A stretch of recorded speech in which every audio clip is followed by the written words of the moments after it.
अध्याय 34वां। शंकर जी की आराधना से भगवान विष्णु को सुदर्शन चक्र की प्राप्ति तथा उसके द्वारा दैत्यों का संहार।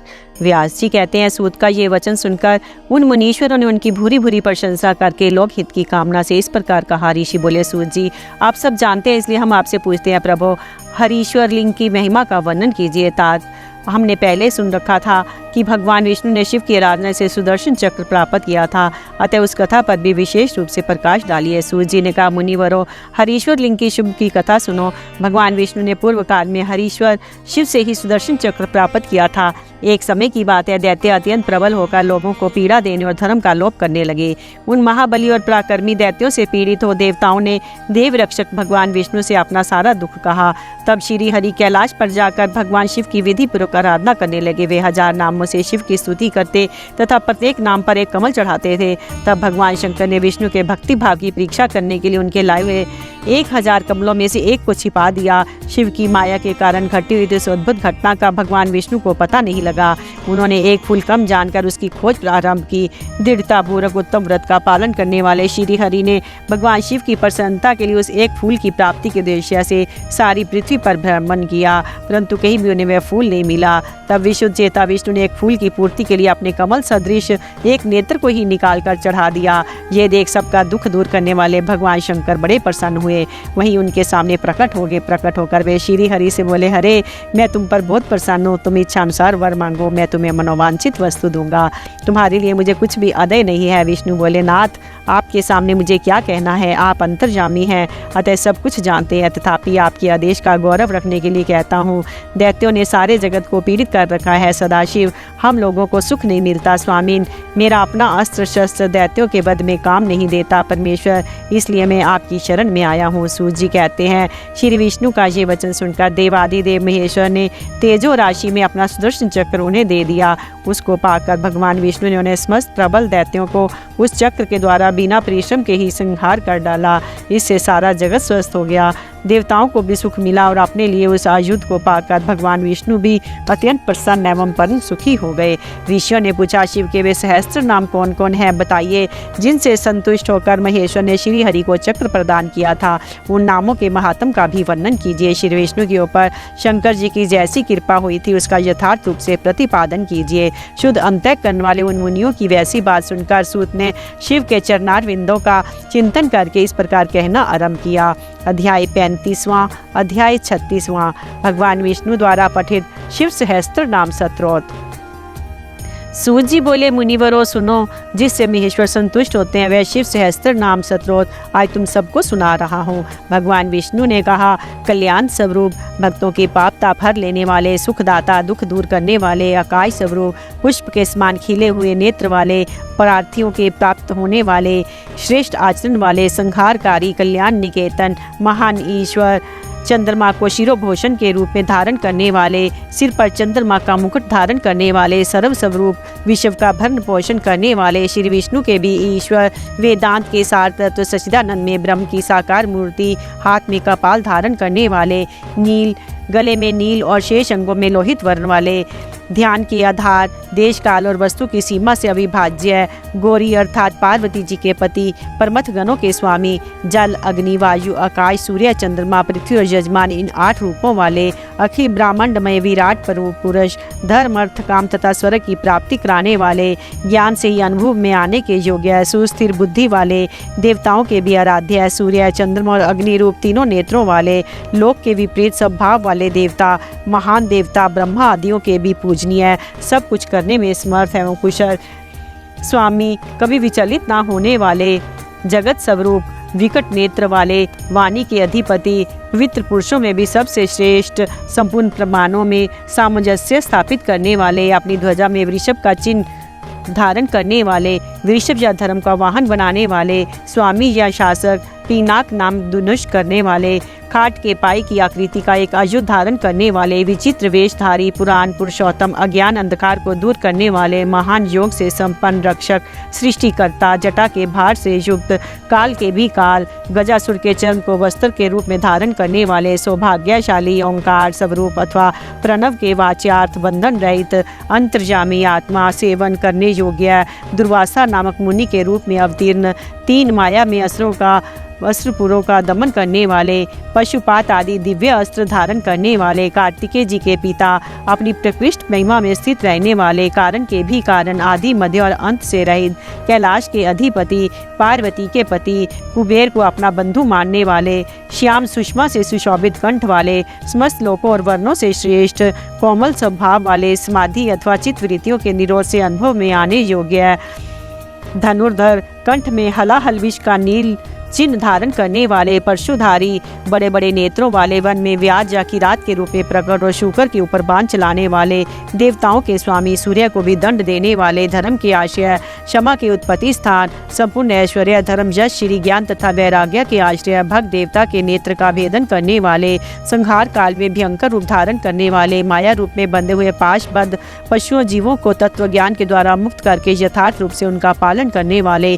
गरुड़ रूप भक्तों से प्रेम करने वाले, शत्रुता रखने वालों को संताप देने वाले, दानी, दया निधान अथवा कृपा करने वाले, कुशल, जटाजूटधारी, कामदेव का दमन करने वाले, शमशानवासी, इंद्रियातीत एवं सर्वव्यापी, शमशान भूमि में विश्राम करने वाले, महान ईश्वर या परमेश्वर, जगत की सृष्टि करने वाले, मृग के पालक या पशुपति, विराट ब्रह्मांड की सृष्टि करने के समय महान कृतव से संपन्न, भव रोग का निवारण करने के लिए महान औषधि रूप, संसार सागर से पार उतारने वाले, स्वर्ग, पृथ्वी, पशु, वाणी, किरण, इंद्रियां और जल के स्वामी, रक्षक, तत्व ज्ञान के द्वारा ज्ञान स्वरूप से ही जानने योग्य, सबसे पुराने न्याय स्वरूप, उत्तम नीति वाले, विशुद्ध आत्म स्वरूप, उमा सहित चंद्रमा पर प्रेम रखने वाले, आत्मानंद से परिपूर्ण, सोमपान करने वाले अथवा सोमनाथ रूप से चंद्रमा के पालक, समाधि के द्वारा सर्वभूत अमृत का आस्वादन करने वाले, भक्तों के लिए सौम्य रूपधारी, महान तेज से संपन्न, परम कांतिमान,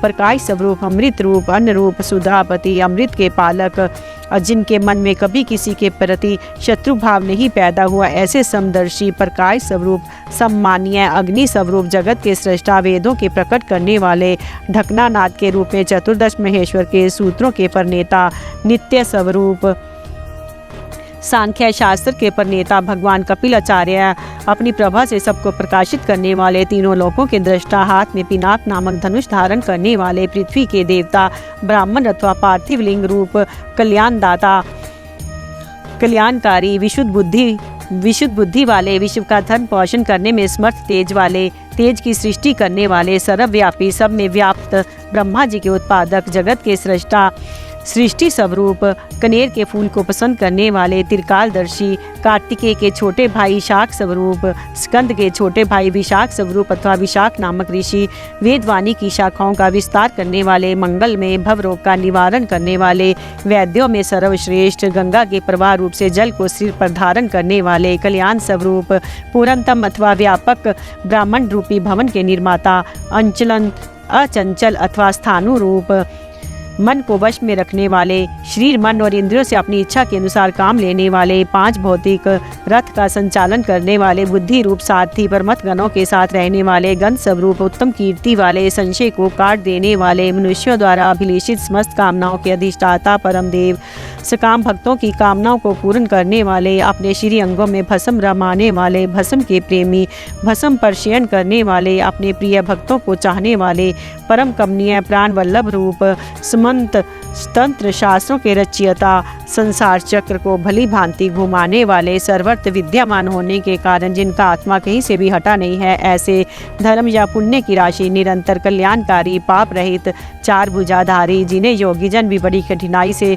अपने हृदय मंदिर में बसा पाते हैं, ऐसे परम दुर्जय भक्तिहीन पुरुषों को कठिनता से प्राप्त होने वाले, जिनके निकट पहुंचना किसी के लिए भी कठिन है, ऐसे पाप ताप से रक्षा करने के लिए दुर्ग रूप अथवा दुर्गे, संपूर्ण अस्त्रों के प्रयोग की कला में कुशल, अध्यात्म योग में स्थिर, सुंदर विस्तृत जगत रूप तंतु वाले, जगत रूप तंतु को बढ़ाने वाले, सुंदर अंगों वाले, लोक सारग्राही, जगत के स्वामी, भक्तजनों की याचना के आलंबन, भस्म से शुद्धि का संपादन करने वाले, सुमेरु पर्वत के समान केंद्र रूप, तेज और बल से संपन्न, निर्मल शरीर वाला, साधन भजन से दूर रहने वाले लोगों के लिए अलभ्य, साधन भजन परायण सत्पुरुषों के लिए सुलभ, श्री राम के सेवक, हनुमान का रूप धारण करने वाले, अग्नि स्वरूप अथवा स्वर्ण में वीर्य वाले, पुराणों द्वारा प्रतिपादित, शत्रुओं के प्राण हर लेने वाले, बलशाली, परमानंद के महान सरोवर, महान आकाश रूप, सिद्धों और देवताओं द्वारा वंदित, व्याघ्र चर्म को वस्त्र के समान धारण करने वाले, सर्पों को भूषण की भांति धारण करने वाले, तीरकाल में भी कभी नष्ट न होने वाले महाभूत स्वरूप,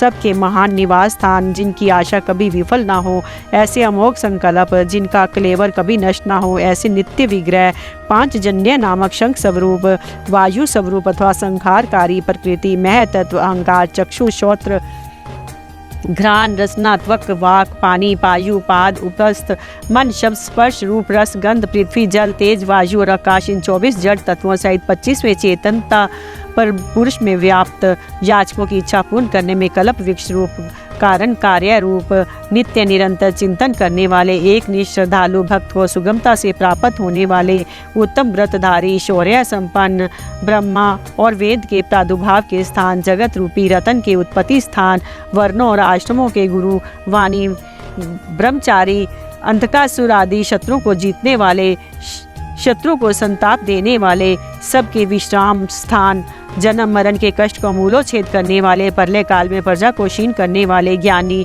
पर्वतों अथवा स्थावर पदार्थों के स्वामी, नित्य सिद्ध प्रमाण रूप, कठिनता से जानने योग्य, वेद में सुंदर पंख वाले, गरुड़ रूप, अपने भय से वायु को प्रवाहित करने वाले, पिनाकधारी, धनुर्वेद के ज्ञाता, अनंत कल्याण में गुणों की राशि, सद्गुणों की खान, सत्य स्वरूप, सत्य प्रायण, दीनता से रहित, उदार, धर्म में विग्रह वाले, धर्म का अनुष्ठान करने वाले, असीमित दृष्टि वाले, परमानंद में दुष्टों को दंड देने वाले अथवा दंड स्वरूप, दुर्दांत, दांतों दानवों का दामन करने वाले, दमन स्वरूप, पर नाम करने योग्य, महावीयों को भी मोहने वाले, महामायावी, संसार की सृष्टि करने में कुशल, पूर्णतः विरक्त, मन से विनयशील अथवा मन को वश में रखने वाले, तपस्या प्रायण, संपूर्ण भूतों के उत्पादक एवं रक्षक, पागलों के समान वेश धारण करने वाले, माया के पर्दे में छिपे हुए, काम विजयी, भगवान विष्णु के प्रेमी, कल्याणकारी स्वभाव वाले, समर्थ, संपूर्ण लोगों की प्रजा के पालक, वेगशाली, उद्धारक, विशुद्ध बुद्धि से जो सबसे श्रेष्ठ, सर्व समर्थ, अविनाशी,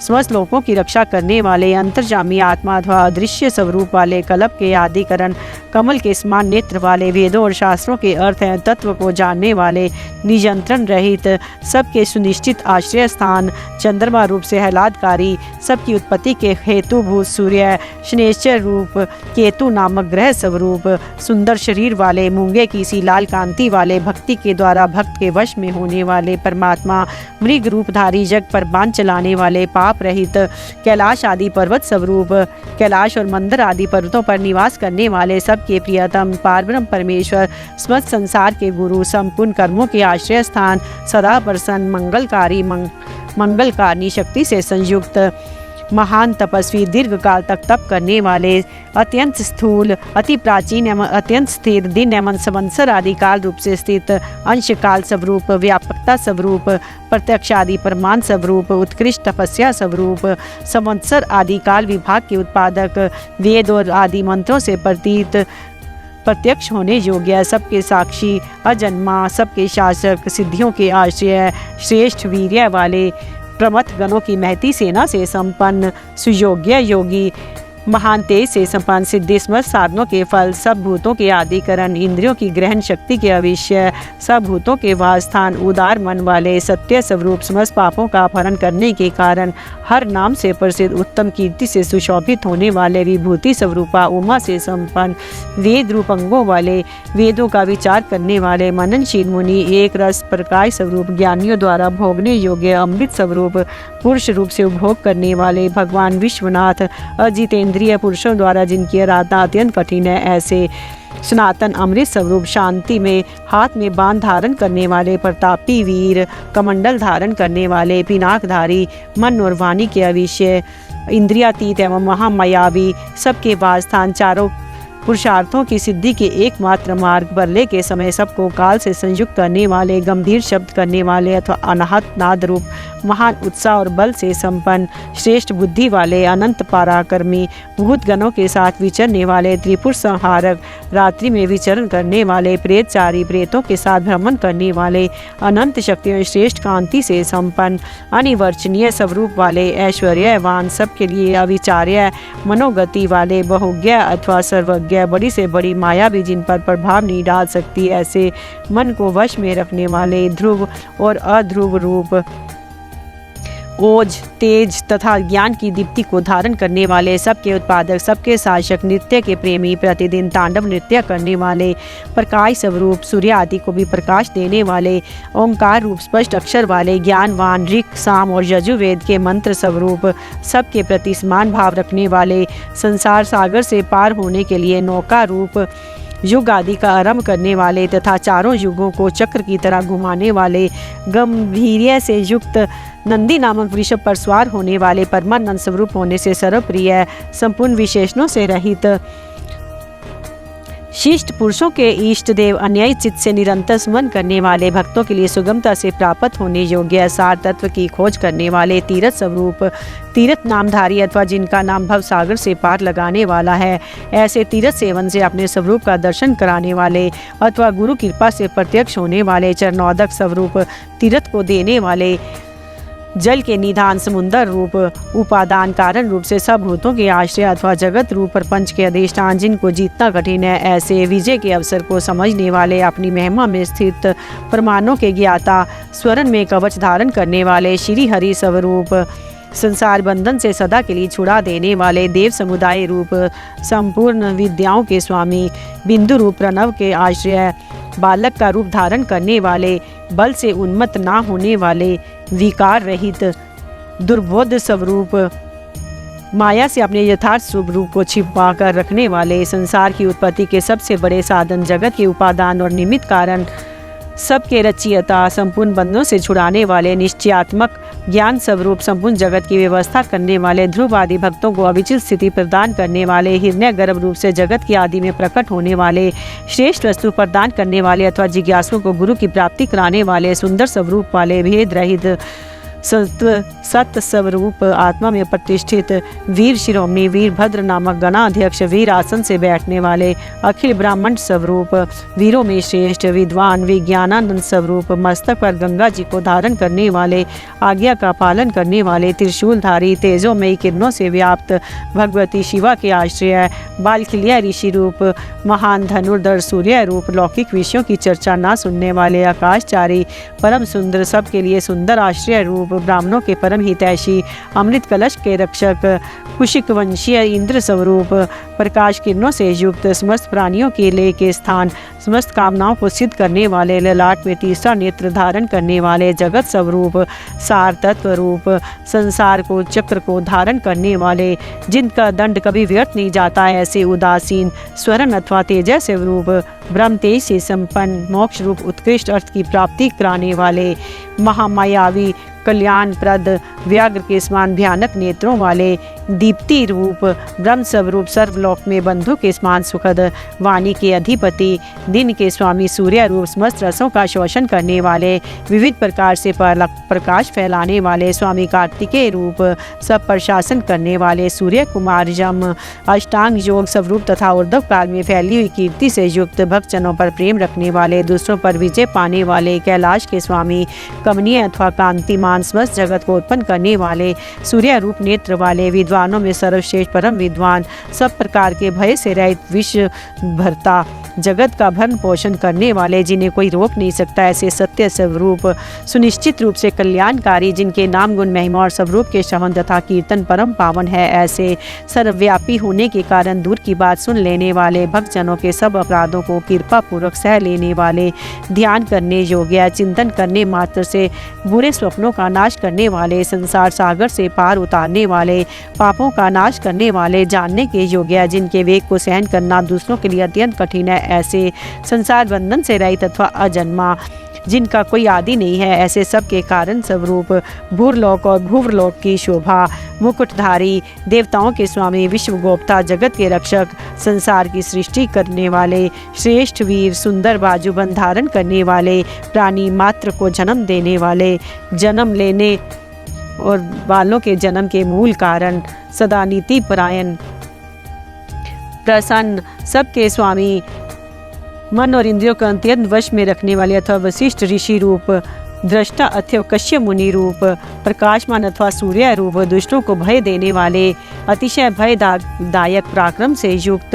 ओंकार स्वरूप सत्पुरुषों के मार्ग पर चलने वाले अन्मय आदि 5 कोशों को भी अपने भीतर धारण करने के कारण महाकोश रूप अपरिमित ऐश्वर्य वाले तथा कुबेर को भी धन देने के कारण महाधनवान, जन्म रूपी कार्य के अध्यक्ष ब्रह्मा, सर्वोत्कृष्ट देवता, समस्त शास्त्रों के प्रारंगत विद्वान, यथार्थ तत्व रूप यथार्थ तत्व को पूर्णतः जानने वाले, अद्वितीय आत्म रूप सर्वत्र व्यापक, संपूर्ण जगत को उत्तम गुणों से विभूषित करने वाले, मंत्र दृष्टा, ब्रह्मवेता, ऐश्वर्य, जन्म मृत्यु जरा से अतीत, पंच महायज्ञों की उत्पत्ति के हेतु विश्वनाथ, निर्मल अभ्युदय की प्राप्ति कराने वाले, धर्म रूप स्वयंभू, आदि अंत से रहित, भक्तों के प्रति वात्सल्य स्नेह से युक्त, भक्तजनों के आश्रय, गायत्री मंत्र के प्रेमी, ऊंचे शरीर वाले, संपूर्ण जगत के आवास स्थान, सूर्य रूप, शिशु बालक रूप, कैलाश पर्वत पर रमन करने वाले, देवेशों के भी ईश्वर, प्रमथ गणों की सुंदर सेना से युक्त तथा देव शत्रुओं का संहार करने वाले, अमोघ संकल्प वाले, महर्षि कश्यप रूप, भूतल को हैलाद प्रदान करने वाले, चंद्रमा रूप, चिंता रहित, अपने ही प्रकाश से प्रकाशित होने वाले, सूक्ष्म ज्योति स्वरूप, अपने स्वरूप भूत ज्ञान की प्रभा से प्रकाशित, चंचलता से रहित, पिंगल वर्ण वाले, कपिल वर्ण की दाढ़ी मूछ रखने वाले, दुर्वासा मुनि के रूप में अवतीर्ण, ललाट में तृतीय नेत्र धारण करने वाले, 3 लोकों या 3 वेद जिनके स्वरूप है ऐसे, ज्ञानप्रद और श्रेष्ठ नीति वाले, जगत के उत्पादक, संहारकारी, अदिति नंदन, भग एवं विवस्वान, योग विद्या में प्रांगत, स्वर्ग लोक के स्वामी, कल्याणकारी गुण और नाम वाले, पापनाशक, पुण्यजनक दर्शन वाले अथवा पुण्य से जिनका दर्शन होता है ऐसे, उत्तम कीर्ति वाले, उद्योगशील, श्रेष्ठ योगी, सत्स्वरूप, नक्षत्रों की माला से अलंकृत, आकाश रूप, स्वर्ग के स्वामी, स्वाधिष्ठान चक्र के आश्रय, नित्य शुद्ध एवं पापनाशक, मणिपुर नामक चक्र स्वरूप, आकाशचारी, हृदय कमल में स्थित, इंद्र रूप, शांत स्वरूप, हरिहर, हलाहल विष की गर्मी से उष्णता युक्त, स्वस्थ ब्राह्मण रूपी ग्रह के स्वामी, सच्चिदानंद स्वरूप, सामर्थ्यशाली, अनर्थ का नाश करने वाले, अधर्म नाशक, बुद्धि की पहुंच से परे अथवा जानने में न आने वाले, बहुत से नामों द्वारा पुकारे और सुने जाने वाले, ब्रह्मा जिनके गर्भ शिशु के समान है ऐसे, विश्व ब्राह्मण प्रलय काल में जिनके गर्भ में रहता है ऐसे, धर्म रूपी वृषभ को उत्तम करने के लिए धेनु स्वरूप, धन की प्राप्ति कराने वाले, समस्त संसार का हित चाहने वाले, उत्तम ज्ञान से संपन्न अथवा बुद्ध स्वरूप, कार्तिकेय रूप, कल्याणदाता, स्वर्ण के समान गौर वर्ण वाले तथा तेजस्वी, नाना प्रकार के भूतों के साथ क्रीड़ा करने वाले, नाद स्वरूप, आसक्ति शून्य, नेत्रों में दृष्टा रूप से विद्यमान, संपूर्ण जगत के प्रति मैत्री भावना रखने वाले, मुनि स्वरूप, धन के स्वामी कुबेर, ज्योति स्वरूप ब्रह्मा, स्वर्ण और रत्नों के तेज से प्रकाशित अथवा वसुधा स्वरूप, सूर्य आदि ज्योतियों के प्रकाशक, सर्वोत्तम महाज्योति स्वरूप, मातृकाओं के जन्मदाता होने के कारण माता में मात, आकाश में विचरने वाले वायुदेव, सर्प में हाथ धारण करने वाले, पुलसत नामक मुनि, पुलह नामक ऋषि, कुंभ जन्मा अगस्त ऋषि, इसी नाम से प्रसिद्ध मुनि, शक्ति के पुत्र तथा व्यास जी के पिता मुनिवर पराशर, आवरण शून्य तथा अवरोध रहित, ब्रह्मा जी के पुत्र नील हो लोहित, रुद्र, विस्तृत यश वाले, विष्णु स्वरूप, स्वयंभू ब्रह्मा, अकुंठित गति वाले, अत्रि नामक ऋषि अथवा त्रिगुणातीत, ज्ञान स्वरूप, महायशस्वी, विश्व विख्यात वीरों में अग्रगण्य, शूरवीर, परले के समान अत्यंत क्रोध करने वाले, सच्चे पराक्रमी, सर्पों के आभूषण से श्रृंगार करने वाले, महाकल्प संज्ञक, काल स्वरूप वाले, शरणागतों की इच्छा पूर्ण करने के लिए कलम वृक्ष के समान उदार, चंद्रकलाधारी, अलंकार धारण करने या कराने वाले, विचलित न होने वाले, प्रकाशमान, पराक्रम में बढ़े चढ़े, आयु तथा वाणी के स्वामी, वेगशाली तथा कूदने या तैरने वाले, अग्नि रूप सहायक वाले, निर्लेप,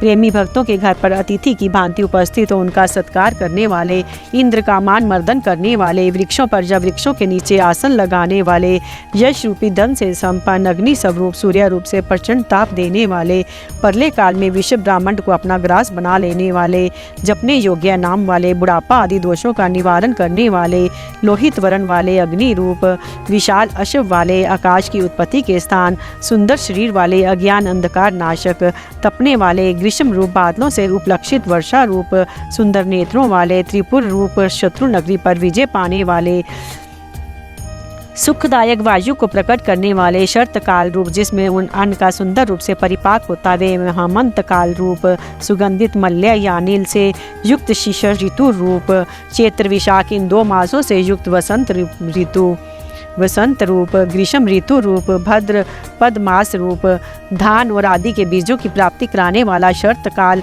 अंगिरा नामक ऋषि तथा उनके पुत्र देवगुरु बृहस्पति, अत्रि कुमार दुर्वासा, निर्मल संपूर्ण जगत का निर्वाह कराने वाले, पवित्र करने वाले, उत्तम बुद्धि वाले विद्वान, तीनों वेदों के विद्वान अथवा तीनों वेदों के द्वारा प्रतिपादित ऋषभ रूप, श्रेष्ठ वाहन वाले, मन बुद्धि और अहंकार स्वरूप आत्मा, शरीर रूपी क्षेत्र का पालन करने वाले परमात्मा, जमदग्नि नामक ऋषि रूप, अनंत बल के सागर, अपनी जटा से गंगा जी के जल को टपकाने वाले, विश्व विख्यात गाल्व मुनि अथवा परले काल में काल अग्नि स्वरूप से जगत को निगल जाने वाले, सौम्य रूप वाले, सर्वश्रेष्ठ यज्ञ रूप, कल्याण दाता, शिलामय लिंग रूप, आकाश कुंद चंद्रमा के समान घोर कांति वाले, दानव शत्रुओं का दमन करने वाले, सुंदर निशाकर रूप, निष्कंटक, शरणागत जनों के शोक शल्य को निकालकर स्वयं धारण करने वाले, चारों वेदों के द्वारा जानने योग्य, चारों पुरुषार्थों की प्राप्ति कराने वाले, चतुर एवं चतुर पुरुषों के प्रिय,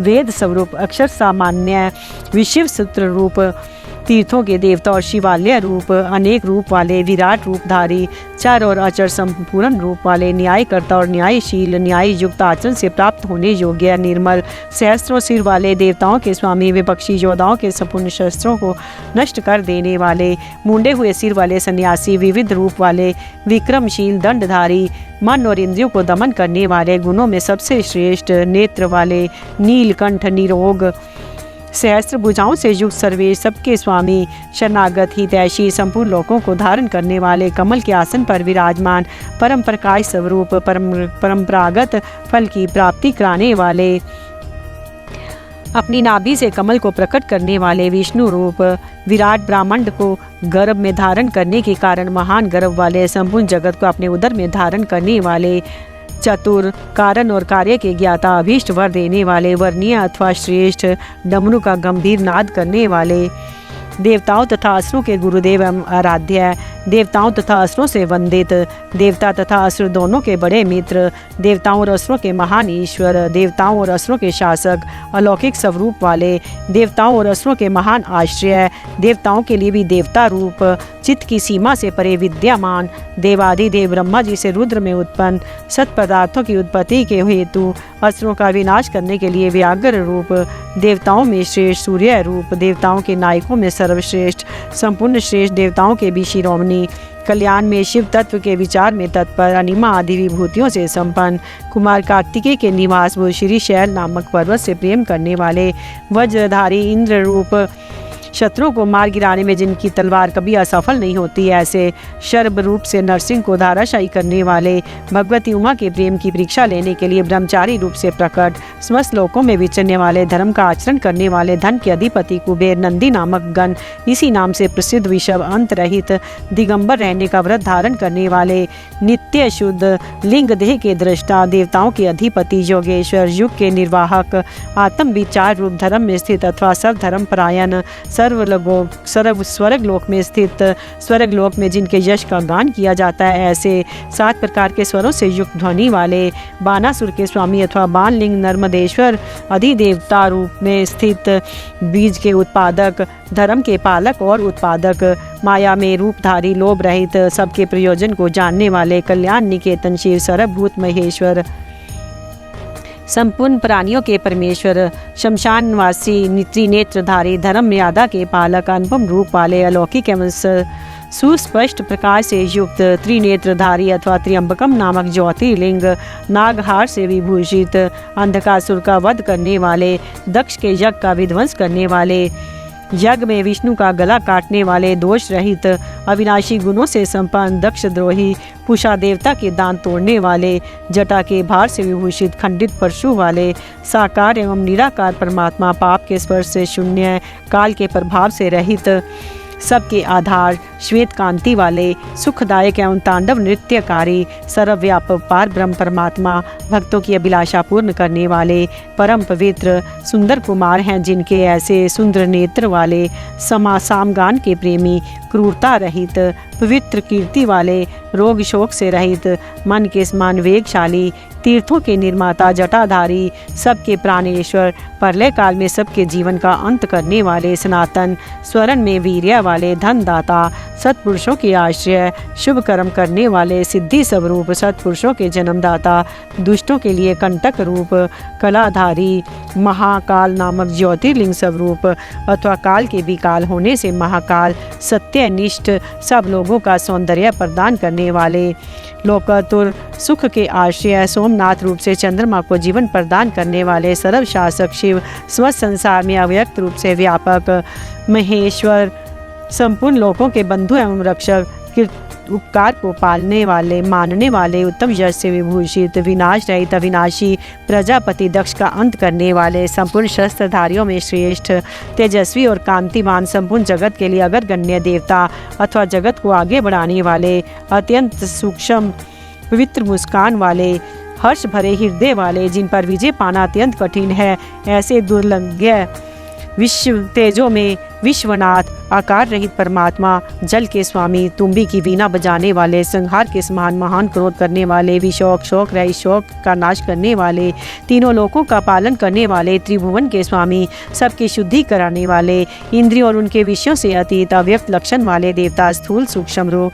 प्रजाओं के पालक, श्रेष्ठ स्वभाव वाले, उत्तम गुणों वाले, सार तत्व, स्वाभिमान के धनी, सुख स्वरूप, सृष्टिकर्ता ब्रह्मा, प्रजा पालक विष्णु, सूर्य स्वरूप, हंस के समान चाल वाले, गरुड़ पक्षी, ब्रह्मा दाता और विधाता नामक देवता स्वरूप, सृष्टिकर्ता, संहारकारी, चार मुख वाले ब्रह्मा, कैलाश के शिखर पर निवास करने वाले, सर्वावासी, सर्वव्यापी, निरंतर गतिशील वायु देवता ब्रह्मा, ब्रह्म, प्राणियों का पालन करने वाले, पृथ्वी के स्वामी, श्रेष्ठ योगी, योग विद्या के ज्ञाता योगी, वर देने वाले, ब्राह्मणों के प्रेमी, देवताओं के प्रिय तथा रक्षक, देव तत्व के ज्ञाता, देवताओं का विचार करने वाले, विश्व नेत्र वाले, बड़े बड़े नेत्र वाले, धर्म का दान और वृद्धि करने वाले, ममता रहित, अहंकार शून्य, मोह शून्य, उपद्रव या उत्पाद से दूर, दर्प का हनन और खंडन करने वाले, स्वाभिमानी, समस्त ऋतुओं को बदलते रहने वाले, सहस्त्रों पर विजय पाने वाले, सहस्त्रों किरणों से प्रकाशमान सूर्य रूप,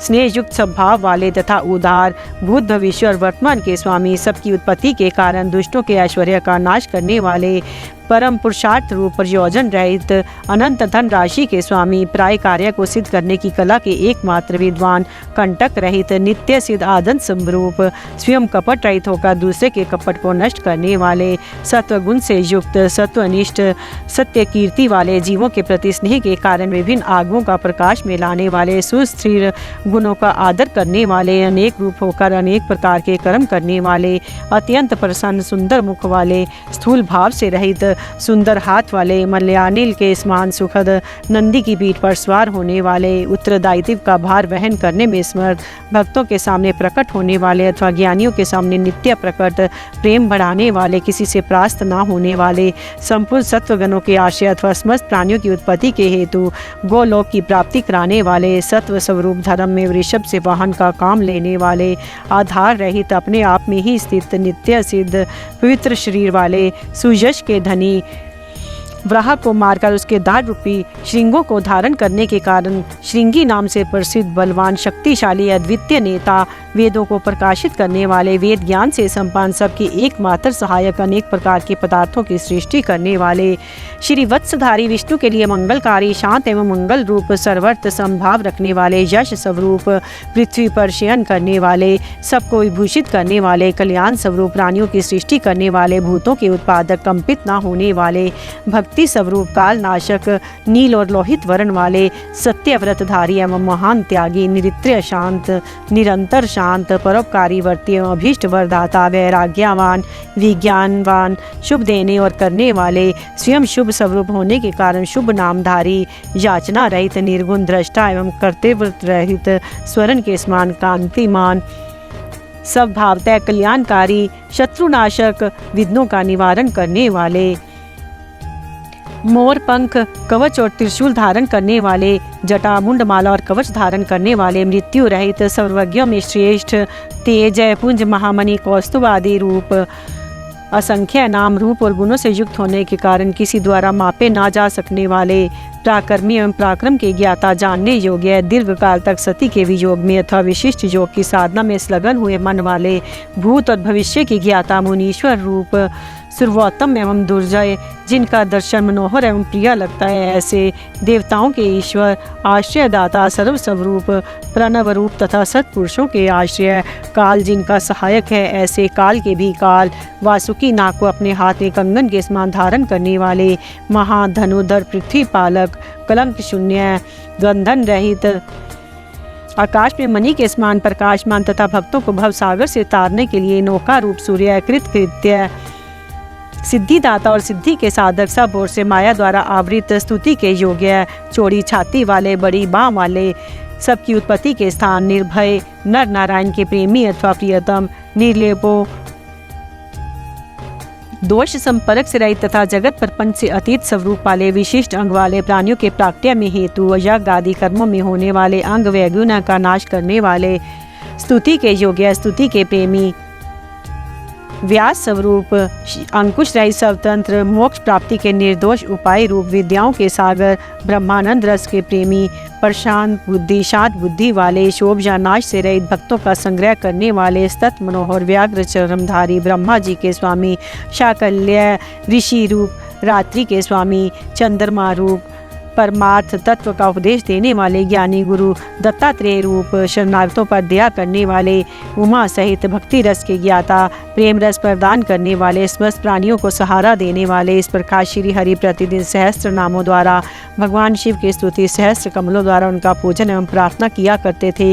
एक दिन भगवान शिव की लीला से एक कमल कम हो जाने पर भगवान विष्णु ने अपने कमलोपम नेत्र ही चढ़ा लिया। इस तरह उनसे पूजित एवं प्रसन्न हो शिव ने उन्हें चक्र दिया और इस प्रकार का, हरे, सब प्रकार के अनर्थों की शांति के लिए तुम मेरे स्वरूप का ध्यान करना चाहिए। अनेकानेक दुखों का नाश करने के लिए इस सहस्त्र नाम का पाठ करते रहना चाहिए तथा समस्त मनोरथों की सिद्धि के लिए सदा मेरे इस चक्र को प्रयत्न पूर्वक धारण करना चाहिए। ये सभी चक्रों में उत्तम है। दूसरे भी जो लोग प्रतिदिन इस सहस्त्र नाम का पाठ करेंगे या कराएंगे उन्हें स्वपन में भी कोई दुख नहीं प्राप्त होगा। राजाओं की ओर से संकट प्राप्त होने पर यदि निश्चय सांगोपांग विधि पूर्वक इस सहस्त्र नाम स्तोत्र का 100 बार पाठ करें तो निश्चय कल्याण का भागी होता है। ये उत्तम स्तोत्र रोग का नाशक, विद्या और धन देने वाला, संपूर्ण अभीष्ट की प्राप्ति कराने वाला, पुण्यजनक तथा सदा ही शिव भक्ति देने वाला है। जिस फल के उद्देश्य से मनुष्य यहाँ इस स्तोत्र का पाठ करेंगे उस निस्संदेह प्राप्त कर लेंगे। जो प्रतिदिन सवेरे उठकर मेरी पूजा के पश्चात मेरे सामने इसका पाठ करता है, सिद्धि उससे दूर नहीं रहती और उस लोक में संपूर्ण अभीष्ट को देने वाली सिद्धि पूर्णतः प्राप्त होती है। अंत में वैसा युज्य मोक्ष का भागी होता है, इसमें संशय नहीं है। सूत जी कहते हैं, मुनीश्वरों, ऐसा कहकर सर्वदेवेश्वर भगवान रुद्र श्री हरि के अंग का स्पर्श किए और उनके देखते देखते वहीं अंतर ध्यान हो गए। ध्यान भगवान विष्णु भी शंकर जी के वचन से तथा उस शुभ चक्र को पा जाने से मन ही मन बड़े प्रसन्न हुए। फिर वे प्रतिदिन शंभु के ध्यान पूर्वक इस स्तोत्र का पाठ करने लगे। उन्होंने अपने भक्तों को भी इसका उपदेश दिया। तुम्हारे प्रश्न के अनुसार मैंने ये प्रसंग सुनाया है जो श्रोताओं के पापों को हर लेने वाला है। अब और क्या सुनना चाहते हो? अध्याय 37वां, अध्याय 38वां। भगवान शिव को संतुष्ट करने वाले व्रतों का वर्णन, शिवरात्रि व्रत की विधि एवं महिमा का कथन। तदंतर ऋषियों के पूछने पर सूत जी ने शिव जी की आराधना के द्वारा उत्तम एवं मनोवांछित फल प्राप्त करने वाले बहुत से महान स्त्री पुरुषों के नाम बताए। इसके बाद ऋषियों ने फिर पूछा, व्यास शिष्य किस व्रत से संतुष्ट होकर भगवान शिव उत्तम सुख प्रदान करते हैं? जिस व्रत के अनुष्ठान से भक्तजनों को भोग और मोक्ष की प्राप्ति हो सके उसका आप विशेष रूप से वर्णन कीजिए। सूत जी ने कहा, महर्षियों, तुमने जो कुछ पूछा है वही बात किसी समय ब्रह्मा, विष्णु तथा पार्वती जी ने भगवान शिव से पूछी थी। इसके उत्तर में शिव जी ने जो कुछ कहा वह मैं तुम लोगों को बता रहा हूँ। भगवान शिव बोले, मेरे बहुत से व्रत हैं जो भोग और मोक्ष प्रदान करने वाले हैं। उनमें मुख्य 10 व्रत हैं जिनमें जाबाल श्रुति के विद्वान 10 शैव व्रत कहते हैं। द्विजों का सदा यत्न पूर्वक इन व्रतों का पालन करना चाहिए। हरे, प्रत्येक अष्टमी को केवल रात में ही भोजन करें। विशेषतः कृष्ण पक्ष की अष्टमी को भोजन का सर्वथा त्याग कर दें। शुक्ल पक्ष की एकादशी को भी भोजन छोड़ दें, किंतु कृष्ण पक्ष की एकादशी को रात में मेरा पूजन करने के पश्चात भोजन किया जा सकता है। शुक्ल पक्ष की त्रयोदशी को तो रात में भोजन करना चाहिए, परंतु कृष्ण पक्ष की चतुर्दशी को शिव व्रतधारी पुरुषों के लिए भोजन का सर्वथा निषेध है। दोनों पक्षों में प्रत्येक सोमवार को प्रयत्न पूर्वक केवल रात में ही भोजन करना चाहिए। शिव के व्रत में तत्पर रहने वाले लोगों के लिए ये अनिवार्य नियम है। इन सभी व्रतों में व्रत की पूर्ति के लिए अपनी शक्ति के अनुसार शिव भक्त ब्राह्मणों को भोजन कराना चाहिए। द्विजों को इन सब व्रतों का नियम पूर्वक पालन करना चाहिए। जो द्विज इनका त्याग करते हैं वे चोर होते हैं। मुक्ति मार्ग में प्रवीण पुरुषों की मोक्ष की प्राप्ति कराने वाले 4 व्रतों का नियम पूर्वक पालन करना चाहिए। ये 4 व्रत इस प्रकार हैं: भगवान शिव की पूजा, रुद्र मंत्रों का जप, शिव मंदिर में उपवास तथा काशी में मरण, ये मोक्ष के सनातन मार्ग हैं। सोमवार की अष्टमी और कृष्ण पक्ष की चतुर्दशी, इन 2 तिथियों को उपवास पूर्वक व्रत रखा जाए तो वह भगवान शिव को संतुष्ट करने वाला होता है। इसमें अन्यथा विचार करने की आवश्यकता नहीं है। हरे, इन चारों में भी शिवरात्रि का व्रत ही सबसे अधिक बलवान है, इसलिए भोग और मोक्ष रूपी फल की इच्छा रखने वाले लोगों को मुख्यतः उसी का पालन करना चाहिए। इस व्रत को छोड़कर दूसरा कोई मनुष्यों के लिए हितकारक व्रत नहीं है। ये व्रत सबके लिए धर्म का उत्तम साधन है। निष्काम अथवा सकाम भाव रखने वाले सभी मनुष्यों, वर्णों, आश्रमों, स्त्रियों, बालकों, दासों, दासियों तथा देवता आदि सभी देहधारियों के लिए ये श्रेष्ठ व्रत हितकारक बताया गया है। माघ मास के कृष्ण पक्ष में शिवरात्रि तिथि का विशेष महात्म बताया गया है। जिस दिन आधी रात के समय तक वह तिथि विद्यमान हो उसी दिन उसे व्रत के लिए ग्रहण करना चाहिए। शिवरात्रि करोड़ों हत्याओं के पाप का नाश करने वाली है। केशव, उस दिन सवेरे से लेकर जो कार्य करना आवश्यक है उसे प्रसन्नता पूर्वक तुम्हें बता रहा हूँ, तुम ध्यान देकर सुनो। बुद्धिमान पुरुष सवेरे उठकर बड़े आनंद के साथ स्नान आदि नित्य कर्म करें। आलस्य को पास न आने दे। फिर शिवालय में जाकर शिवलिंग का विधिवत पूजन करके मुझ शिव को नमस्कार करने के पश्चात उत्तम रीति से संकल्प करें। देव देव महादेव नीलकंठ, आपको नमस्कार है। देव, मैं आपके शिवरात्रि व्रत का अनुष्ठान करना चाहता हूँ। देवेश्वर, आपके प्रभाव से ये व्रत बिना किसी विघ्न बाधा के पूर्ण हो और काम आदि शत्रु मुझे पीड़ा ना दे। ऐसा संकल्प करके पूजन सामग्री का संग्रह करें। उत्तम स्थानों में जो शास्त्र प्रसिद्ध शिवलिंग हो उसके पास रात में जाकर स्वयं उत्तम विधि विधान का संपादन करें। फिर शिव के दक्षिण या पश्चिम भाग में सुंदर स्थान पर उनके निकट ही पूजा के लिए संचित सामग्री को रखें। तदंतर श्रेष्ठ पुरुष वहाँ फिर स्नान करें।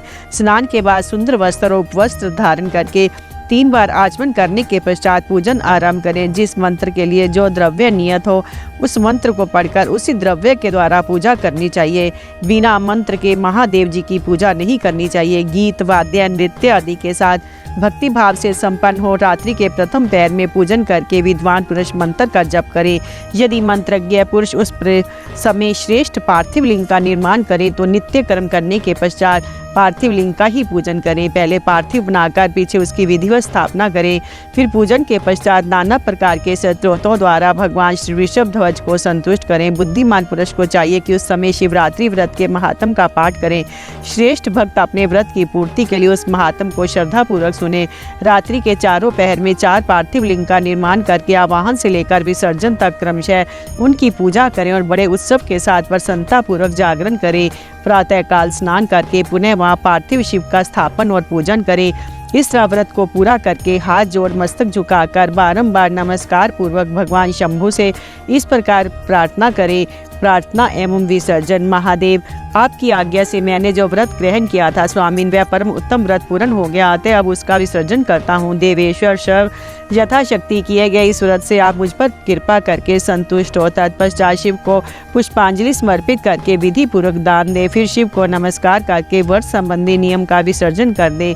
अपनी शक्ति के अनुसार शिव भक्त ब्राह्मणों विशेषतः सन्यासियों को भोजन कराकर पूर्णतः संतुष्ट करके स्वयं भी भोजन करे। हरे, शिवरात्रि को प्रत्येक पहर में श्रेष्ठ शिव भक्तों को जिस प्रकार विशेष पूजा करनी चाहिए उसे मैं बताता हूँ, सुनो। प्रथम पहर में पार्थिव लिंग की स्थापना करके अनेक सुंदर उपचारों द्वारा उत्तम भक्ति भाव से पूजा करें। पहले गंध, पुष्प आदि 5 द्रव्यों द्वारा सदा महादेव जी की पूजा करनी चाहिए। उस द्रव्य से संबंध रखने वाले मंत्र का उच्चारण करके पृथक पृथक वह द्रव्य समर्पित करें। इस प्रकार द्रव्य समर्पण के पश्चात भगवान शिव को जलधारा अर्पित करें। विद्वान पुरुष चढ़े हुए द्रव्य को जलधारा से ही उतारें। जलधारा के साथ सदा 108 मंत्र का जप करके वहाँ निर्गुण सगुण रूप शिव का पूजन करें। गुरु से प्राप्त हुए मंत्र द्वारा भगवान शिव की पूजा करें, अन्यथा नाम मंत्र द्वारा सदा शिव का पूजन करना चाहिए। विचित्र चंदन, अखंड चावल और काले तिलों से परमात्मा शिव की पूजा करनी चाहिए। कमल और कनेर के फूल चढ़ाने चाहिए। 8 नाम मंत्रों द्वारा शंकर जी को पुष्प समर्पित करें। वे 8 नाम इस प्रकार है: भव, शर्व, रुद्र, पशुपति, उग्र, महान, भीम और ईशान। इनके आरंभ में श्री और अंत में चतुर्थी विभक्ति जोड़कर श्री भवाय नमः इत्यादि नाम मंत्रों द्वारा शिव का पूजन करें। पुष्प समर्पण के पश्चात धूप, दीप और नैवेद्य निवेदन करें। पहले पहर में विद्वान पुरुष नैवेद्य के लिए पकवान बनवा लें, फिर श्रीफल युक्त विशेष अर्घ्य देकर तांबूल समर्पित करें। तदंतर नमस्कार और ध्यान करके गुरु के दिए हुए मंत्र का जप करें। गुरुदत्त मंत्र ना हो तो पंचाक्षर नमः शिवाय मंत्र के जप से भगवान शंकर को संतुष्ट करें। धेनु मुद्रा दिखाकर उत्तम जल से तर्पण करें। पश्चात अपनी शक्ति के अनुसार 5 ब्राह्मणों को भोजन कराने का संकल्प करें। फिर जब तक पहला पहर पूरा न हो जाए तब तक महान उत्सव करता रहे। दूसरा पहर आरंभ होने पर पुनः पूजन के लिए संकल्प करें, अथवा एक ही समय चारों पहरों के लिए संकल्प करके पहले पहर की भांति पूजा करता रहे। पहले पूर्वोक्त द्रव्यों से पूजन करके फिर जल धारा समर्पित करें। प्रथम पहर की अपेक्षा दुगने मंत्रों का जप करके शिव की पूजा करें। पूर्वोक्त तिल, जौ तथा कमल पुष्पों से शिव की अर्चना करें। विशेषतः बिल्व पत्रों से परमेश्वर शिव का पूजन करना चाहिए। दूसरे पहर में बिजोरा नींबू के साथ अर्घ्य देकर खीर का नैवेद्य निवेदन करें। जरनादन, इसमें पहले की अपेक्षा मंत्रों की दुगनी आवृत्ति करनी चाहिए। फिर ब्राह्मणों को भोजन कराने का संकल्प करें। शेष सब बातें पहले की ही भांति तब तक करता रहे जब तक दूसरा पहर पूरा ना हो जाए। तीसरे पहर की आने पर पूजन तो पहले के समान ही करें, किंतु जौ के स्थान में गेहूं का उपयोग करें और आग के फूल चढ़ाएं। उसके बाद नाना प्रकार के धूप एवं दीप देकर पुए का नैवेद्य भोग लगाएं। इसके साथ भांति भांति के शाक भी अर्पित करें। इस प्रकार पूजन करके कपूर से आरती उतारें। अनार के फल के साथ अर्घ्य दें और दूसरे पहर की अपेक्षा दुगना मंत्र जप करें। तदंतर दक्षिणा सहित ब्राह्मण भोजन का संकल्प करें। तीसरे पहर के पूरा होने तक पूर्ववत उत्सव करता रहे। चौथा पहर आने पर तीसरे पहर की पूजा का विसर्जन कर दे। पुण्य आवाहन आदि करके विधिवत पूजा करें। उड़द, कंगनी, मूंग, सप्त धान्य, शंखी पुष्प और बिल्व पत्रों से परमेश्वर शंकर का पूजन करें। उस पहर में भांति भांति की मिठाइयों का नैवेद्य लगाएं अथवा उड़द के बड़े आदि बनाकर उनके द्वारा सदाशिव को संतुष्ट करें। केले के फल के साथ अथवा अन्य विविध फलों के साथ शिव को अर्घ्य दें। तीसरे पहर की अपेक्षा दूना मंत्र जप करें और यथाशक्ति ब्राह्मण भोजन का संकल्प करें। गीत, वाद्य तथा नृत्य से शिव की आराधना पूर्वक समय बितावें। भक्त जनों को तब तक महान उत्सव करते रहना चाहिए जब तक अरुणोदय ना हो जाए। अरुणोदय होने पर पुनः स्नान करके भांति भांति के पूजन उपचारों और उपहारों द्वारा शिव की अर्चना करें। तत्पश्चात अपना अभिषेक कराएं। नाना प्रकार के दान दें और पहर की संख्या के अनुसार ब्राह्मणों तथा सन्यासियों को अनेक प्रकार के भोज्य पदार्थों को भोजन कराएं।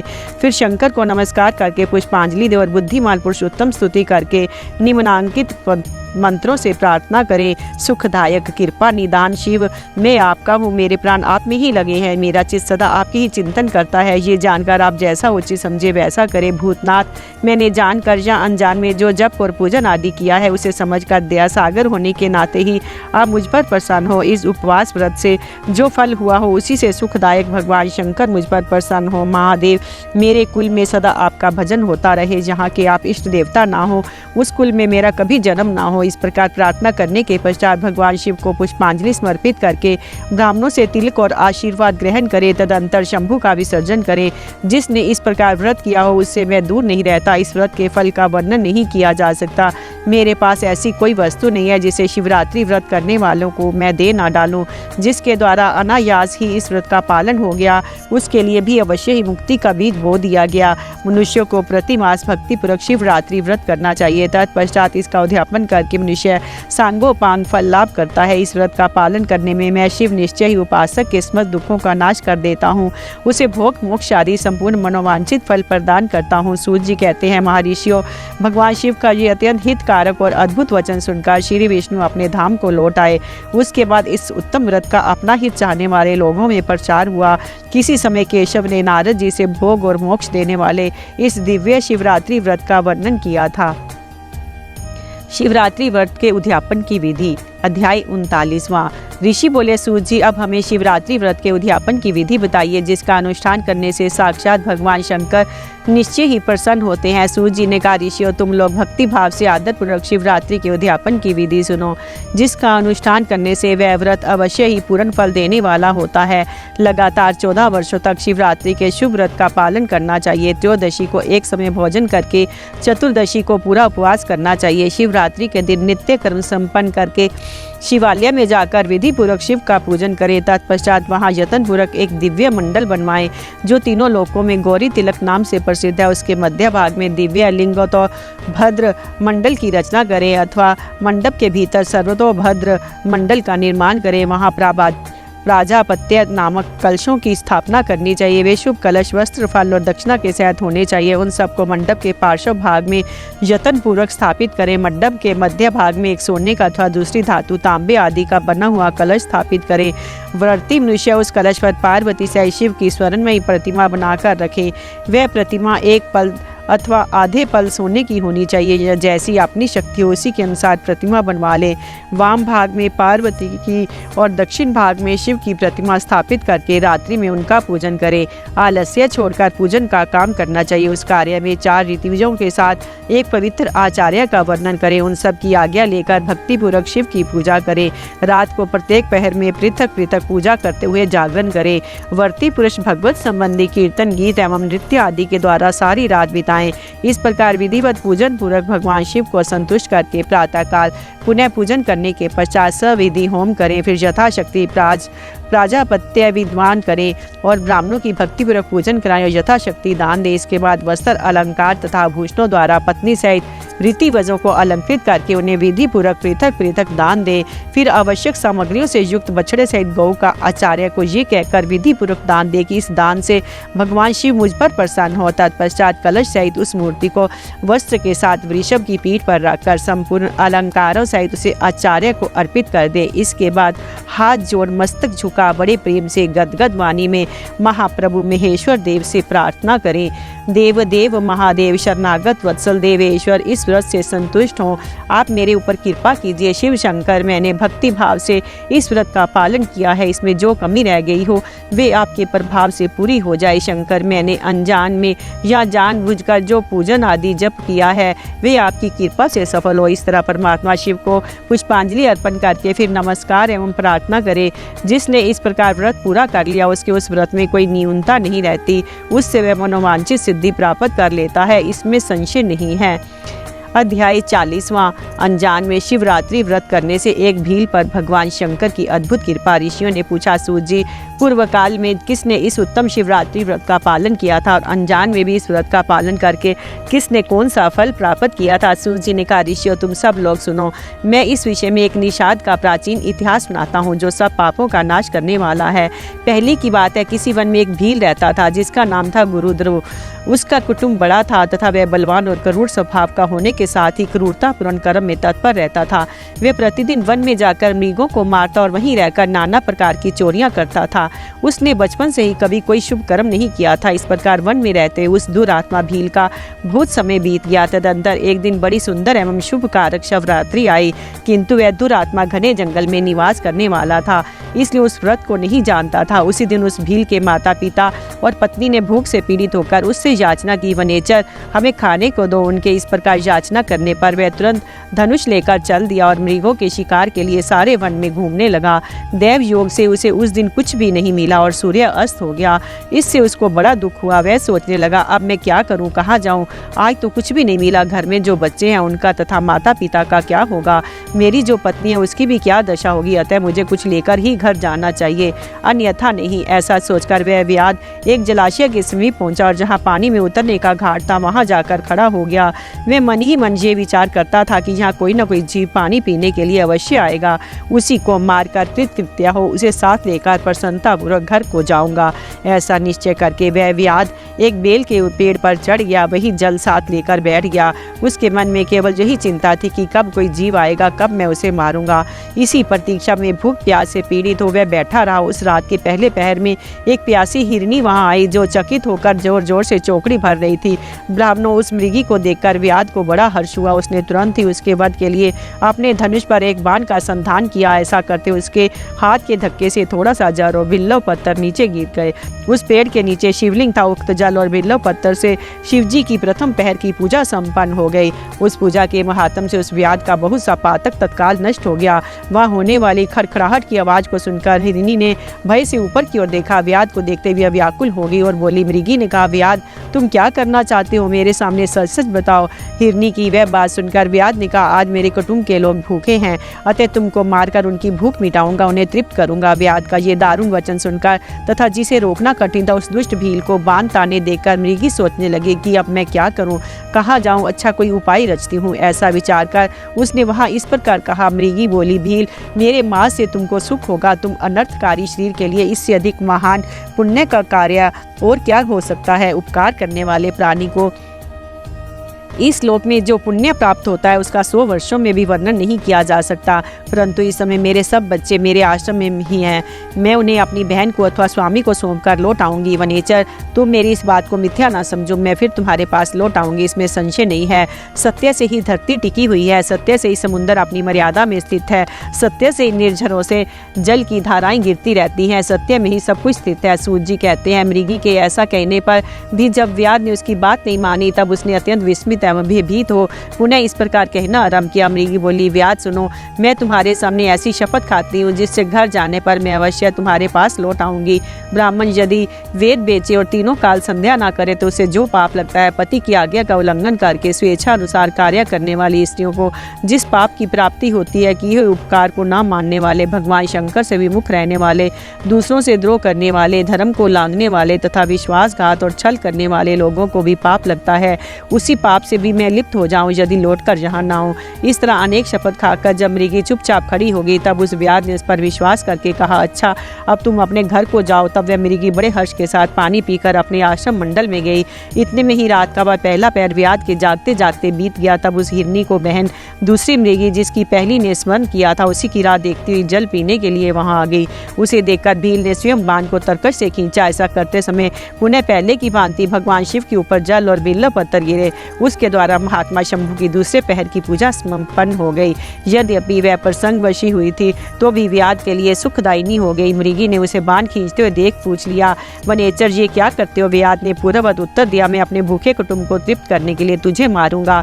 ये सुनकर वह मृगी बोली। मृगी ने कहा, व्याध, मेरी बात सुनो, मैं धन्य हूँ, मेरी देह धारण सफल हो गया, क्योंकि इस अनित्य शरीर के द्वारा घर में है, अतः मेरे इस अनित्य शरीर के द्वारा उपकार होगा। परंतु मेरे छोटे छोटे बच्चे घर में हैं, अतः मैं एक बार जाकर उन्हें स्वामी को सौंप दूं, फिर तुम्हारे पास लौट आऊंगी। व्याध बोला, तुम्हारी बात पर मुझे विश्वास नहीं है, मैं तुझे मारूंगा, इसमें संशय नहीं है। ये सुनकर वह हिरनी भगवान विष्णु की शपथ खाती बोली, व्याध, जो कुछ मैं कहती हूँ उसे सुनो। यदि मैं लौट कर ना आऊँ तो अपना सारा पुण्य हार जाऊँ, क्योंकि जो वचन देकर उसे पलट जाता है वह अपने पुण्य को हार जाता है। जो पुरुष अपनी विवाहिता स्त्री को त्याग कर दूसरी के पास जाता है, वैदिक धर्म का उल्लंघन करके कपोल कल्पित धर्म पर चलता है, भगवान विष्णु का भक्त होकर शिव की निंदा करता है, माता पिता की निधन तिथि को श्राद्ध आदि न करके उसे सूना बिता देता है तथा मन में संताप का अनुभव करके अपने दिए हुए वचन को पूरा करता है, ऐसे लोगों को जो पाप लगता है वह मुझे भी लगे यदि मैं लौट कर ना आऊँ। सूत जी कहते हैं, उसके ऐसा कहने पर व्याध ने उस मृगी से कहा, जाओ। मृगी जल पीकर हर्षपूर्वक अपने आश्रम को गई। इतने में ही रात का दूसरा पहर भी व्याध के जागते जागते बीत गया।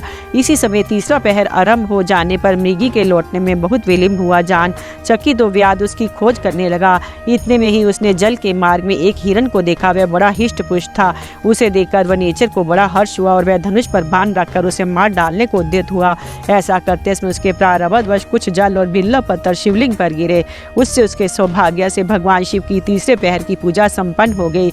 इस तरह भगवान ने उस पर अपनी दया दिखाई। पत्तों के गिरने आदि का शब्द सुनकर उस मृग ने व्याध की ओर देखा और पूछा, क्या करते हो? व्याध ने उत्तर दिया, मैं अपने कुटुंब को भोजन देने के लिए तुम्हारा वध करूंगा।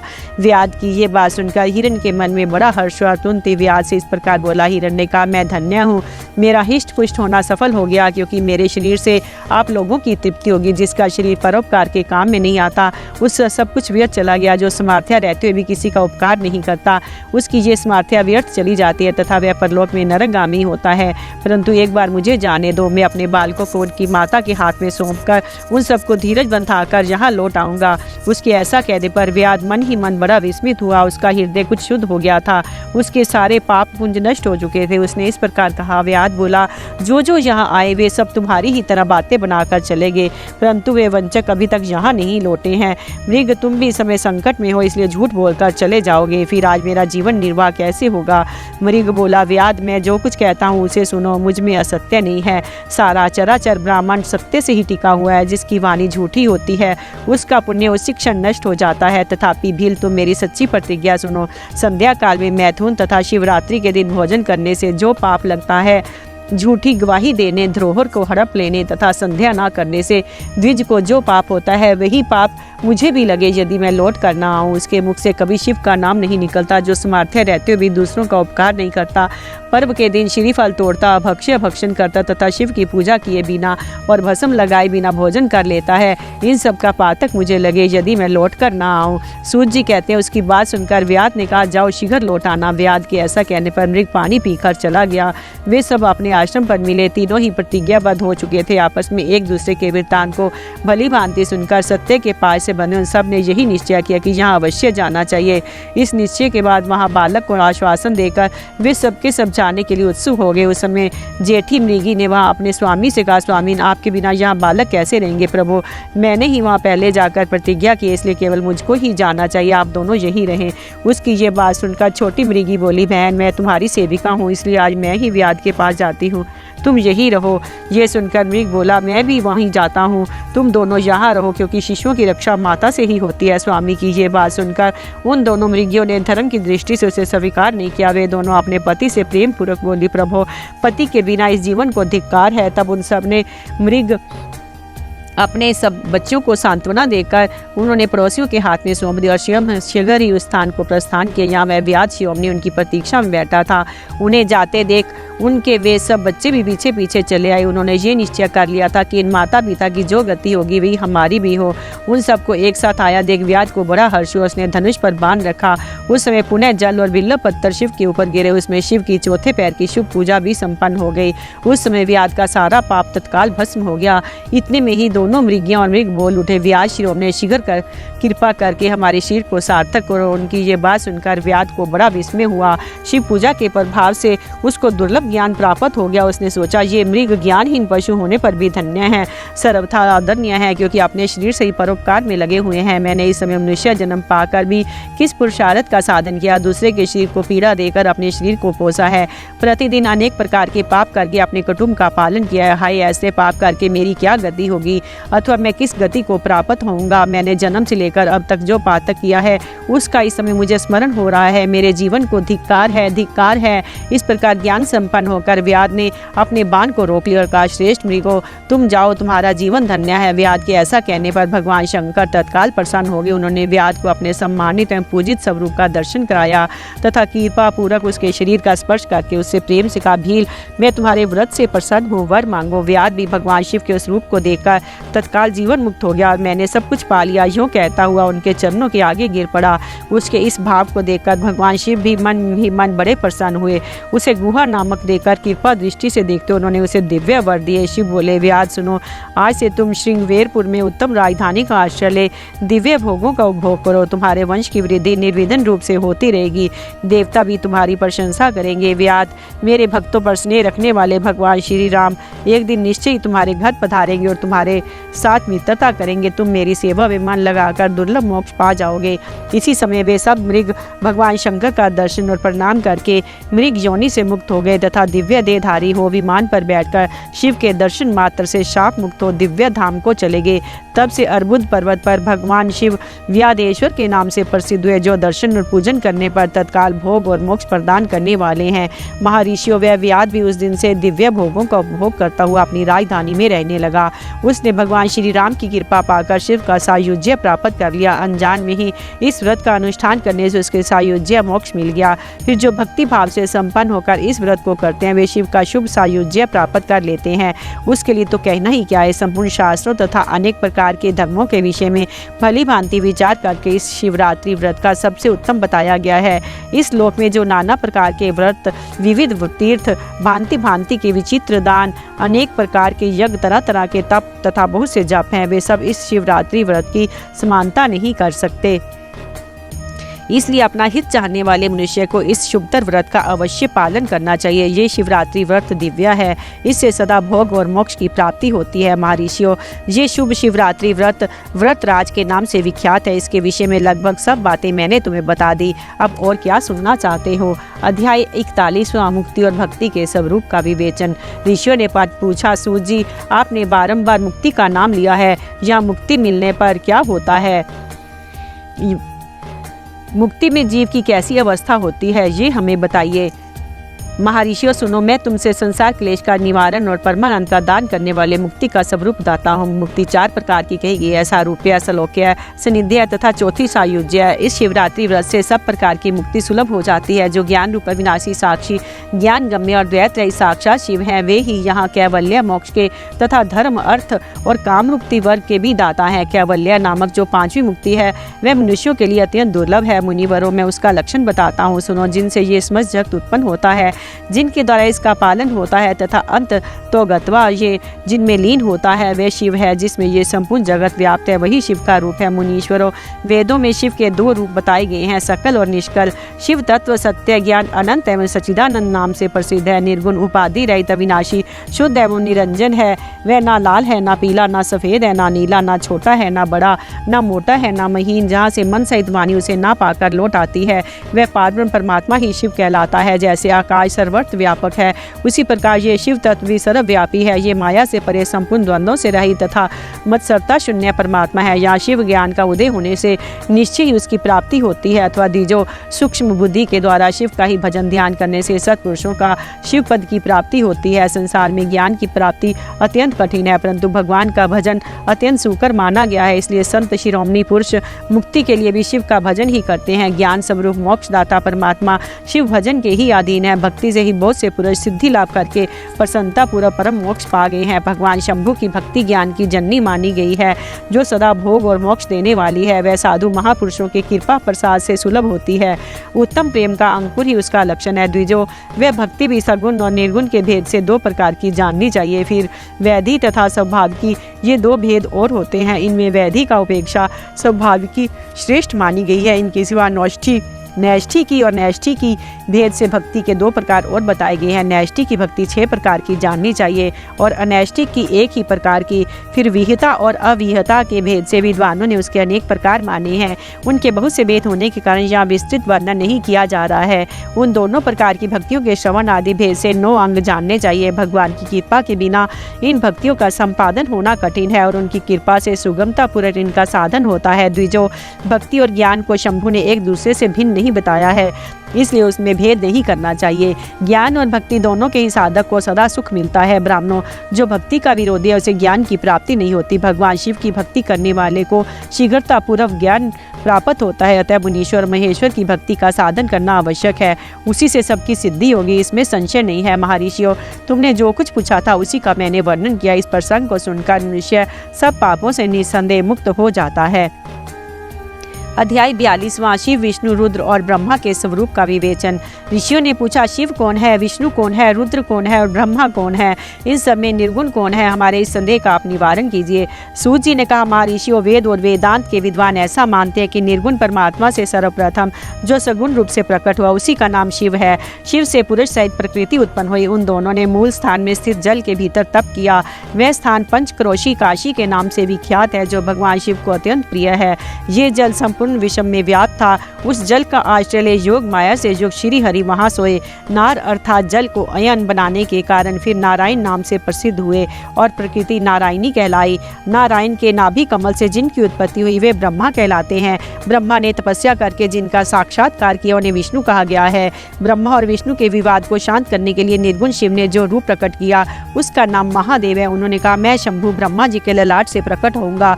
इस कथन के अनुसार समस्त लोकों पर अनुग्रह करने के लिए जो ब्रह्मा जी के ललाट में प्रकट हुए उनका नाम रुद्र हुआ। इस प्रकार रूप रहित परमात्मा सबके चिंतन का विषय बनने के लिए साकार रूप में प्रकट हुए।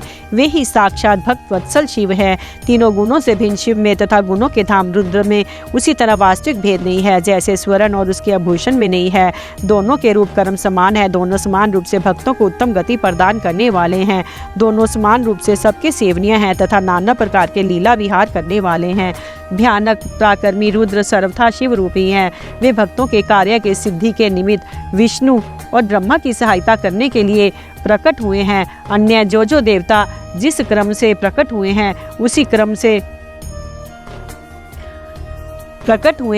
क्रम से लय को प्राप्त होते हैं, परंतु रुद्रदेव उसी तरह लीन नहीं होते। उनका साक्षात शिव में ही लय होता है। ये प्राकृत प्राणी रुद्र में मिलकर ही लय को प्राप्त होते हैं, परंतु रुद्र इनसे मिलकर लय को नहीं प्राप्त होते। ये भगवती श्रुति का उपदेश है। सब लोग रुद्र का भजन करते हैं किंतु रुद्र किसी का भजन नहीं करते। वे भक्त वत्सल होने के कारण कभी कभी अपने आप भक्तजनों को चिंतन कर लेते हैं। जो दूसरे देवता का भजन करते हैं वे उसी में लीन होते हैं, इसलिए वे दीर्घ काल के बाद रुद्र में लीन होने के अवसर पाते हैं। जो कोई रुद्र के भक्त हैं वे तत्काल शिव हो जाते हैं, अतः उनके लिए दूसरे की उपेक्षा नहीं रहती। ये सनातन श्रुति का संदेश है। द्विजो, अज्ञान अनेक प्रकार का होता है परंतु विज्ञान का एक ही स्वरूप है, वे अनेक प्रकार का नहीं होता। उसको समझने का प्रकार मैं बताऊंगा, तुम लोग आदर पूर्वक सुनो। ब्रह्मा से लेकर तीन पर्यंत जो कुछ भी जहाँ देखा जाता है वह सब शिव रूपी है। उसमें नाना तब की कल्पना मिथ्या है। सृष्टि के पूर्व भी शिव की सत्ता बताई गई है। सृष्टि के मध्य में भी शिव विराज रहे हैं। सृष्टि के अंत में भी शिव रहते हैं। जब कुछ शून्यता में परिणित हो जाता है उस समय भी शिव की सत्ता रहती है। अतः मुनीश्वर शिव को ही चतुर्गुण कहा गया है। वे ही शिव शक्तिमान होने के कारण सगुण जानने योग्य हैं। इस प्रकार वे सगुण निर्गुण के भेद से दो प्रकार के हैं। जिन शिव ने ही भगवान विष्णु को संपूर्ण सनातन वेद, अनेक वर्ण, अनेक मात्रा तथा अपना ध्यान एवं पूजन दिया, वे ही संपूर्ण विद्याओं के ईश्वर हैं। ऐसी सनातन श्रुति है। अतएव शंभु को वेदों का प्राकट्यकर्ता तथा वेदपति कहा गया है। वे ही सब पर अनुग्रह करने वाले साक्षात शंकर है। कर्ता, भर्ता, हर्ता, साक्षी तथा निर्गुण भी वे ही हैं। दूसरों के लिए काल का मान है परंतु काल स्वरूप रुद्र के लिए काल की कोई गणना नहीं है, क्योंकि वे साक्षात स्वयं महाकाल हैं और महाकाली उनकी आश्रित है। ब्राह्मण रुद्र और काली को एक से ही बताते हैं। उन दोनों ने सत्य लीला करने वाली अपनी इच्छा से ही सब कुछ प्राप्त किया है। शिव का कोई उत्पादक नहीं है, उनका कोई पालक और संहारक भी नहीं है। ये स्वयं सबके हेतु हैं। एक होकर भी अनेकता का प्राप्त हो सकते हैं और अनेक होकर भी एकता को। एक ही बीज बाहर होकर वृक्ष और फल आदि के रूप में परिणित होता हुआ पुनः बीज भाव को प्राप्त हो जाता है। इसी प्रकार शिव रूपी महेश्वर स्वयं एक से अनेक होने में हेतु हैं। ये उत्तम शिव ज्ञान तत्वज्ञ बताया गया है। ज्ञानवान पुरुष इसको जानता है, दूसरा नहीं। मुनि बोले, सूत जी आप लक्षण सहित ज्ञान का वर्णन कीजिए जिसको जानकर मनुष्य शिव भक्त प्राप्त हो जाता है। सारा जगत शिव कैसे अथवा शिव ही संपूर्ण जगत कैसे है? ऋषियों का ये प्रश्न सुनकर पौराणिक शिरोमणि सूत जी ने भगवान शिव के चरणारविंदों का चिंतन करके उनसे कहा। अध्याय 43वां शिव संबंधी तत्व ज्ञान का वर्णन तथा उसकी महिमा, कोटि रुद्र संहिता का महात्म एवं उपसंहार। सूत जी ने कहा, ऋषियों मैंने शिव विज्ञान जैसा सुना है उसे बता रहा हूँ, तुम सब लोग सुनो। वे अत्यंत गुरी और परम मोक्ष स्वरूप है। ब्रह्मा, नारद, सनकादि मुनि, व्यास तथा कपिल, इनके समाज में इन्हीं लोगों ने निश्चय करके ज्ञान का जो स्वरूप बताया है उसी को यथार्थ ज्ञान समझना चाहिए। संपूर्ण जगत शिव में है। ये ज्ञान सदा अनुशीलन करने योग्य है। सर्वज्ञ विद्वान को ये निश्चित रूप से जानना चाहिए कि शिव सर्व में है। ब्रह्मा से लेकर तीन पर्यंत जो कुछ जगत दिखाई देता है वह सब शिव ही है। वे महादेव जी ही शिव कहलाते हैं। जब उनकी इच्छा होती है तब वे इस जगत की रचना करते हैं। वे ही सबको जानते हैं, उनको कोई नहीं जानता। वे इस जगत की रचना करके स्वयं उसके भीतर प्रविष्ट होकर भी इससे दूर है। वास्तव में उनका इसमें प्रवेश नहीं हुआ है, क्योंकि वे निर्लिप्त सच्चिदानंद स्वरूप हैं। जैसे सूर्य आदि ज्योतियों का जल में प्रतिबिंब पड़ता है, वास्तव में जल के भीतर उनका प्रवेश नहीं होता। उसी प्रकार साक्षात शिव के विषय में समझना चाहिए। वस्तुतः तो वे स्वयं ही सब कुछ है। मतभेद ही अज्ञान है, क्योंकि शिव से भिन्न किसी द्वैत वस्तु की सत्ता नहीं है। संपूर्ण दर्शनों में मतभेद ही दिखाया जाता है, परंतु वेदांती नित्य अद्वैत तत्व का वर्णन करते हैं। जीव परमात्मा शिव का ही अंश है, परंतु अविद्या से मोहित होकर अवश्य हो रहा है। अपने को शिव से भिन्न समझता है। अविद्या से मुक्त होने पर वह शिव ही हो जाता है। शिव सबको व्याप्त करके स्थित है और संपूर्ण जंतुओं में व्यापक हैं। वे जड़ और चेतन सबके ईश्वर होकर स्वयं ही सबका कल्याण करते हैं। जो विद्वान पुरुष वेदांत मार्ग का आश्रय ले उनके साक्षात्कार के लिए साधना करता है, उसे वह साक्षात्कार रूप फल अवश्य प्राप्त होता है। व्यापक अग्नि तत्व प्रत्येक काष्ठ में स्थित है, परंतु जो उस काष्ठ का मंथन करता है वही असंदिग्ध रूप से अग्नि को प्रकट करके देखता है। उसी तरह जो बुद्धिमान या भक्ति आदि साधनों का अनुष्ठान करता है उसे अवश्य शिव का दर्शन प्राप्त होता है। इसमें संशय नहीं है। सर्वत्र केवल शिव है, शिव है, शिव है, दूसरी कोई वस्तु नहीं। वे शिव भ्रम से ही सदा नाना रूपों में भासित होते हैं। जैसे समुद्र, मिट्टी अथवा स्वर्ण ये उपाधि भेद से नाना तत्व को प्राप्त होते हैं, उसी प्रकार भगवान शंकर भी उपाधियों से ही अनेक रूपों से भासते हैं। कार्य और कारण में वास्तविक भेद नहीं होता, केवल भ्रम से भरी हुई बुद्धि के द्वारा ही उसमें भेद की प्रतीति होती है। भ्रम दूर होते ही भेद बुद्धि का नाश हो जाता है।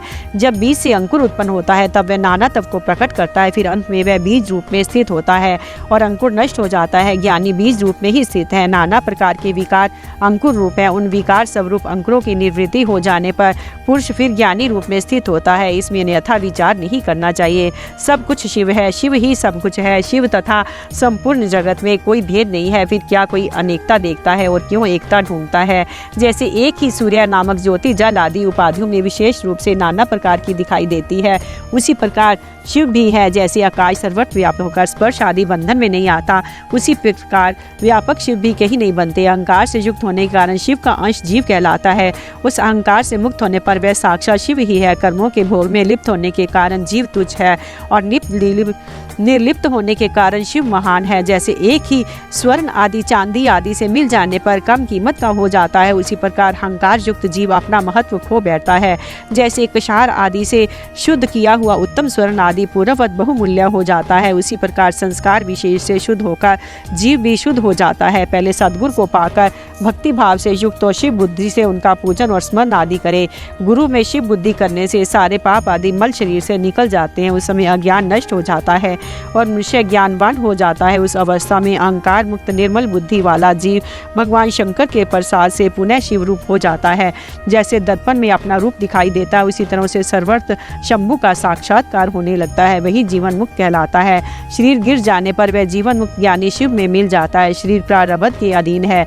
जो उस देह के अभिमान से रहित है उसे ज्ञानी माना गया है। जो शुभ वस्तुओं को पाकर हर्ष से खिल नहीं उठता, अशुभ को पाकर क्रोध या शोक नहीं करता तथा सुख दुख आदि सभी द्वंद्वों में समभाव रखता है, वह ज्ञानवान कहलाता है। आत्मचिंतन से तथा तत्वों के विकास से विवेक से ऐसा प्रयत्न करें कि शरीर से अपनी परित्यक्ता का बोध हो जाए। मुक्ति की इच्छा रखने वाले पूरे शरीर एवं उसके अभिमान को त्याग कर अहंकार शून्य मुक्त हो सदा शिव में विलीन हो जाता है।